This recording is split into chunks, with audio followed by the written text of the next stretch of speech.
Hey guys, what up? This is your truly Rama screen with Anthony from Silver Screen Analysis. Yeah, and then we're doing a collaborative video here, not necessarily a review or anything big editorial, but now we're at what? Where are we right now? We're in the confines of the lovely Super 8 Motel here in Austin for South by Southwest. It's both of our first trips here, and we're pretty much just going to talk to you guys about our experiences, the flights over, some of the movies that we've seen, some of the stuff that we missed and didn't get to see, and just kind of share the overall experience with them. And this is our first South by Southwest experience. Yes. You haven't been here before, right? No, I have not. Yeah. Super excited though, and did it disappoint at all? I really enjoyed it. I enjoyed it. I missed out on some movies, but let me tell you this much though. The flight going here was nice. My Airbnb is awesome. I share with some friends. So accommodation wise, I have no complaints. Yeah. Okay. I don't have any complaints either. I mean, I'm probably paying 60% more than the ticket price of this room during a normal rate, but I mean, I'm happy to be here. It's kind of, only a few miles out of town. I've been able to pop back and forth, and I flew over. Everything went pretty smooth. It was a early morning flight on a Sunday. Didn't have any issues. I got off. The weather was nice. The humidity kicked in a little bit. I could feel it. We're from California, so the differences in the temperatures overall definitely hit me, but came right in. I swooped downtown, went to the convention center, got my badge. We met up, and you had already been here a few days. Yes, I already been here a few days, and also I forgot to tell you and you guys that this also was my first Lyft share ride experience ever. Prior to South by Southwest, I had never had any Uber or Lyft app on my phone.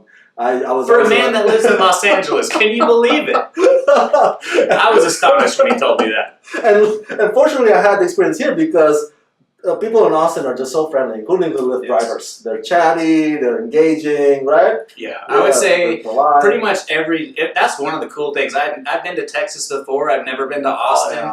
And I mean, every Lyft or Uber driver that we had, or that I've even had on my own, have been just super just friendly. They're telling us places to go eat, things to go see, places that aren't worth our time that a lot of people think is good. And they've even had some people give us some South by Southwest tips. And I mean, all the volunteer staff, I mean, they're everywhere. So it's like you get here and there's just so many different theaters and so many different scheduling blocks and movies. It's a little bit overwhelming and to figure out what you're going to go see, but it's like, and where to go for this and that. But I mean, everybody has just been super friendly, and that's one of the things that I think has really made it just the overall atmosphere around here. Everybody's excited, and we're kind of shifting into the music festival part of it. Yes. But I mean, over the last few days have been pretty much film heavy, and it's been great just standing in the lines waiting to get into the movies, and everybody's talking about movies. We were standing in line, you got some different filmmakers behind you, and people are just talking about their projects, and for a film that's like us, that's just an awesome experience. Side note, before we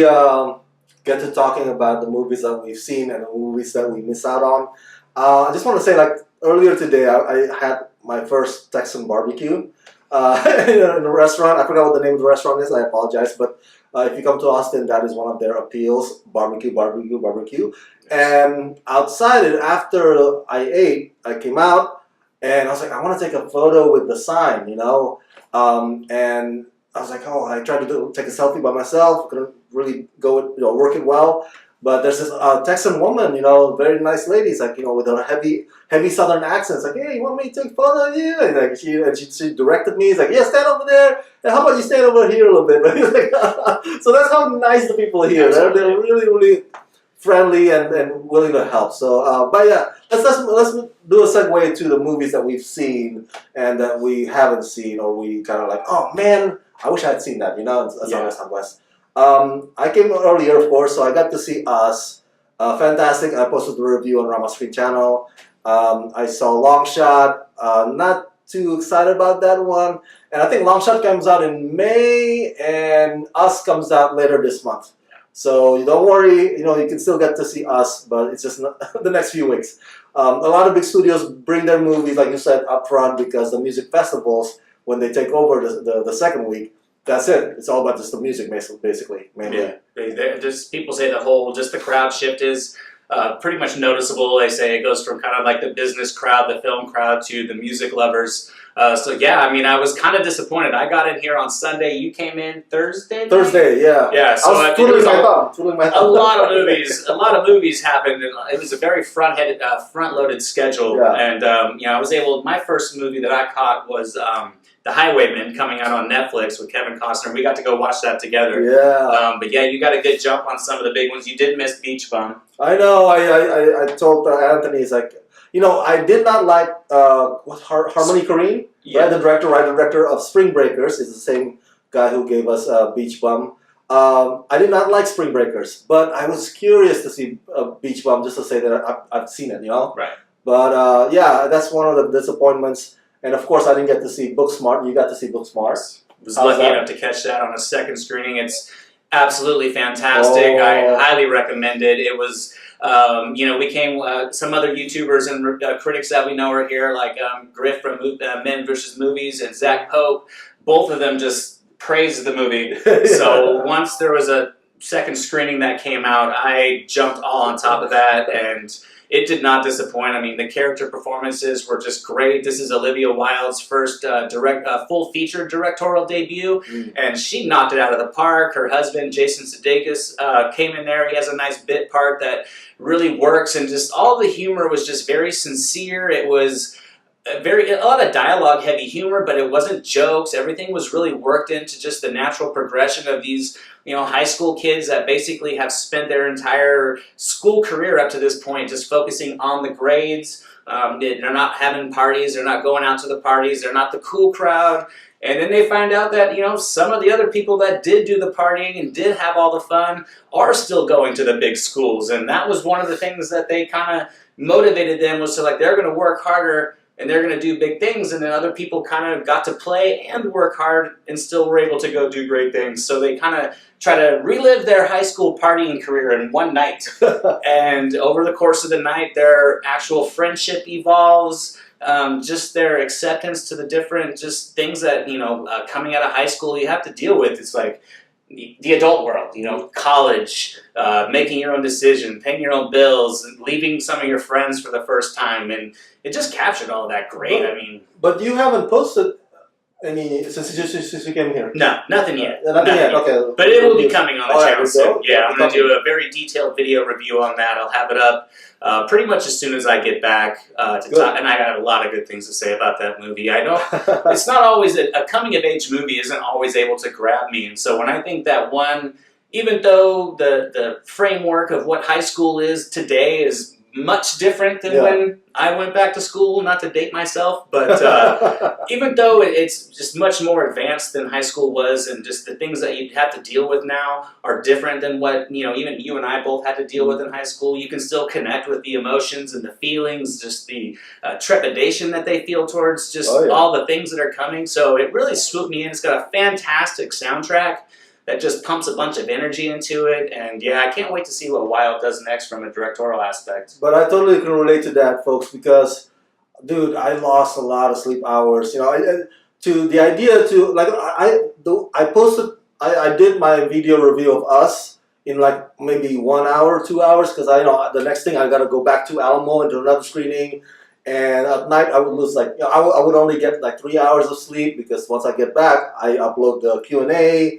And because the internet, the Airbnb is not too fast, so I have to stay up. So I totally get the fact that we can't really, bust out a lot of video reviews during the festivals, but because we got to catch the screenings, otherwise we'll be late for them, Yeah. So we got to be on top of any, or panels, whatever. So there's a lot of logistics in between going from one movie, catching the Q&A after, then getting over to the next one. You can't just jump to jump to jump. You really have to use your time wisely. So a lot of times putting out a review will, cost you from maybe seeing a couple more movies, stuff like that. So yeah, I'm really focusing right now just on seeing as much as I can. That way I can put out just video after video, both written and video, for you guys to check out and see what to watch. This is also my first Alamo Drafthouse experience. Is that your outfit? Yes. Yeah. Yes. They have this fine theater with fine dining. You can order while you're watching the film. I thought that the waiter would kind of get in my or block my viewing. Kind of they're gonna be like my shadow. But no, I wasn't really distracted by them going like this. Yeah, I would have to say up until now, I was totally off board on the luxury theater experience where you can go get food and stuff like that, because the way it's set up in Southern California is they see what Alamo does is they give you its own row. Yes. To where the wait staff is able to move freely back and forth, and they set the screen. There's distance between the and the screen is up higher. Yeah. As opposed to the seats being super steep like they are, at the Cinépolises and the luxury theaters. So, in an instance where everything is automated and done by hand instead of, in California they have the little PDF scanner that comes out with its bright screen and you're doing your digital signature and they're really just crouched in between two seats, even though there's room in the row. But see, the way they do that is that the Alamo Drafthouse has just a architecture to the theaters. That's right. That make it perfect for that, to where people are ordering hamburgers and fries, and I could smell it, but aren't pulled out of the movie. Yeah, so I was impressed. That should be like the standard yes. for any restaurant that wants to be like that. Yes. Even California should look into Alamo and kind of copy them, because they did it really well. Mm-hmm. I was I was so impressed. What else am I forgetting? I told Anthony that I actually wanted to experience at least one of the music festivals, at least one of the bars. But I think as we're flying home tomorrow, I'm not going to be able to do that anymore. Getting back to the hotel extremely late and then having to get up and get ready, get some coffee, and get down before the 10:45, 11 o'clock, sometimes 9:30 showings start. Yeah, you don't have much time for the music nightlife, but Oh, I forgot. There's another thing. I wanted to see Knock Down the House because I'm a huge fan of Alexandria Ocasio-Cortez. It's a documentary about her. So that one, I missed out on those 2 screenings. So is there anything else that you missed out on? Teen Spirit, right? That's what. I didn't get to see Teen Spirit. Missed out on Us. I'm going to go see Little Monsters later tonight. That's the Buzz screening that popped up.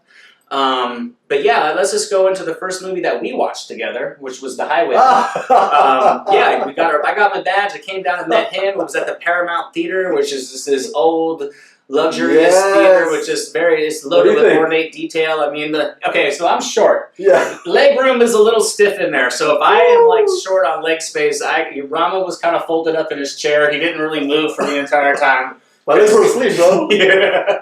But, my knees were in pain. The movie didn't deliver what I wanted it to, but I had a great time in the cinema watching it where it was. I think really gave me something that everybody watching it on Netflix isn't going to. It's about the Texas Rangers that tracked down Bonnie and Clyde back in the late 30s. Yeah. And it follows these 2 Texas Rangers. It's got a lot of just connections to the city of Austin. And just the love was really brewing in there. I mean, the applause for the film was great. Yeah, watching Texas Rangers in Texas. That's basically, special.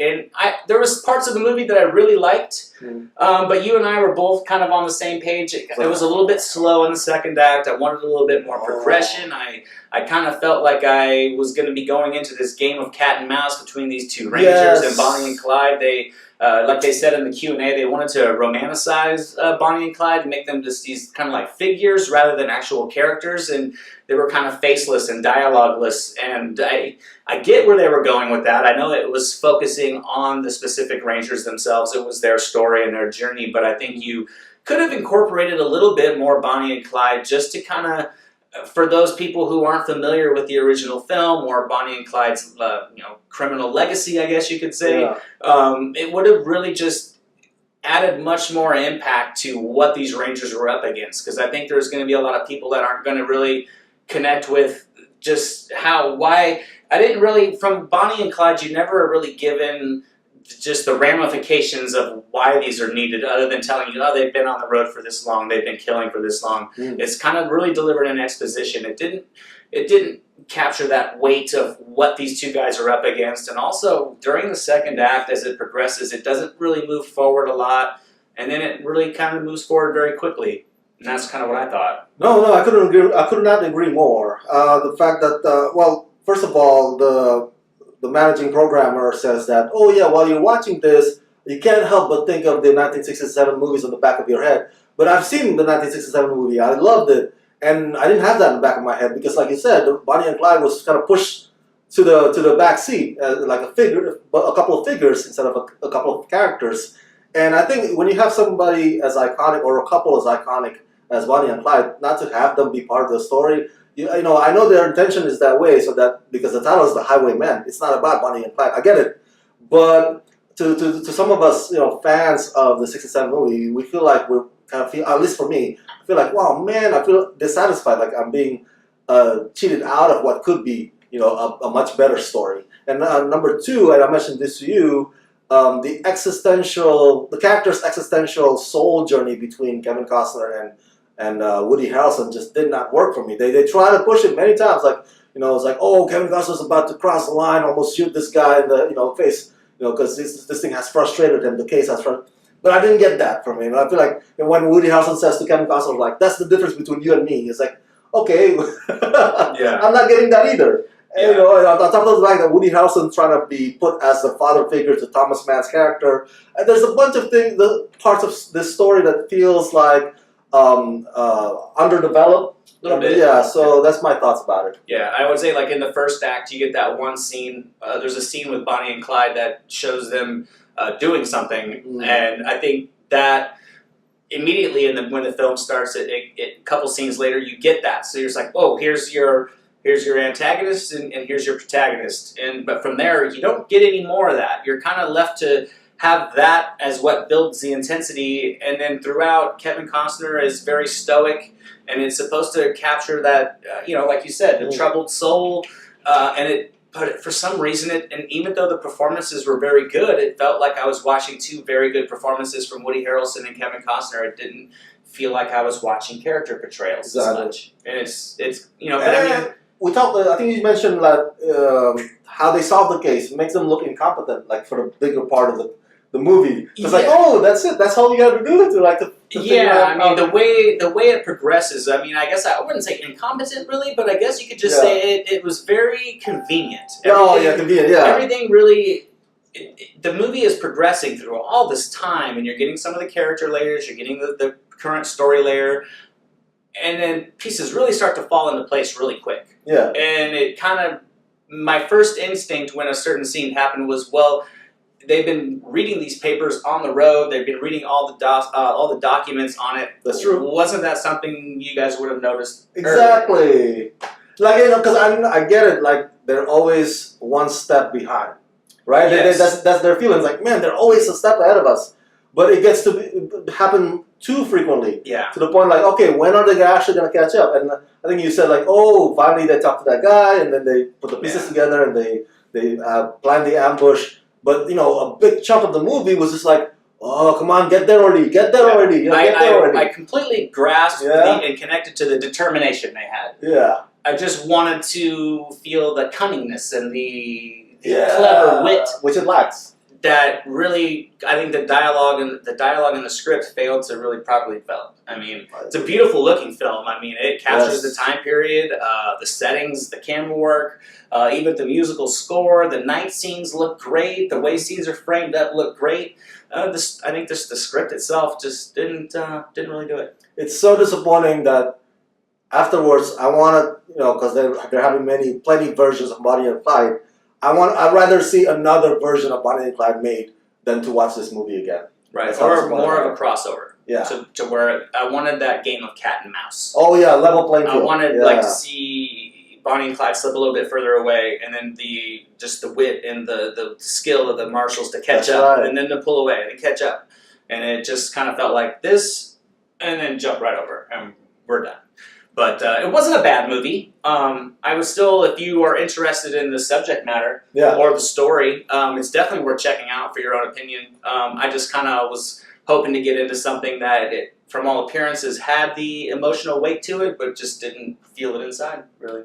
All right, I know that we got to get out to line up again tonight, but before we go, I just want to say this. Let's conclude with this. I think for next year, the way I'm going to try to save up money to at least go for the whole thing. Yes. Not just fly out to Wednesday. I want to make sure that I get enough resources. Yes. Because I feel kind of like I feel bummed out that I'm missing out on La Llorona on Friday. Pet Cemetery. Pet Cemetery on Sunday, closing night. I would have loved to stay for that too. For those two, I'm saying. And the Airbnb is nice, so I might get the same thing. But what for next year? What do you hope to next year. Well, I wasn't 100% sure I was going to get accepted, so I didn't make proper congratulations on travel accommodations, and then it came in last minute. And so next year I think my game plan is to just plan it much more ahead. I can get some better prices, come out early. Start the festival. I had to go back and look. It seems like this is a front-heavy festival routinely. Yeah, I didn't know that either. Because of the other things going on. I thought it was more spread out. But I've actually really...